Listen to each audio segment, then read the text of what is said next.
state perspective, I know we touched on it in the release, but could you tell us where exactly Mike Hussey's at and sort of what your latest discussion with him was? Oh, well, I've got a pen and I'm getting everyone in West Australia to write a petition to get him to play, but we'll be doing our best. And look, I understand he and I have got a very close relationship, and I understand exactly, having been in his shoes, having come off the back of a whirlwind retirement from international cricket. He then went straight back into the first class scene, and he's now back in the IPL, and it's sort of, he needs a bit of time just to take a few breaths and consider where he's at. So obviously we'll give him up to the day before the first Shield game to make his decision, if that's how long it takes him.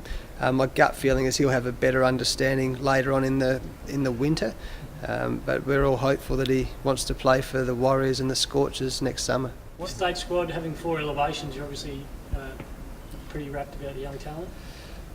Yeah, we've got some fantastic. Again, like with the Australian team, what we're trying to show is that we're going to reward performance. So for too long, we've rewarded talent or reputation, and it's really important that throughout Australian cricket we get back to rewarding performance, because that gets that cutthroat, the competition.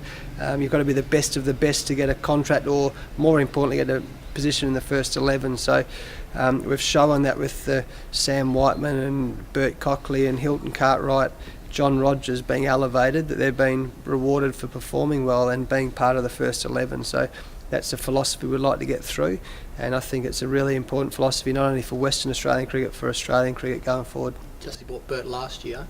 Was there a thought to go and look again over East to bring in players, or are you going to back those young players that you've already developed now? Yeah, well, Bert Cockley came on his own bat last year. He came over and was just playing cricket for Middle and Guildford. So John Rogers did the same thing. So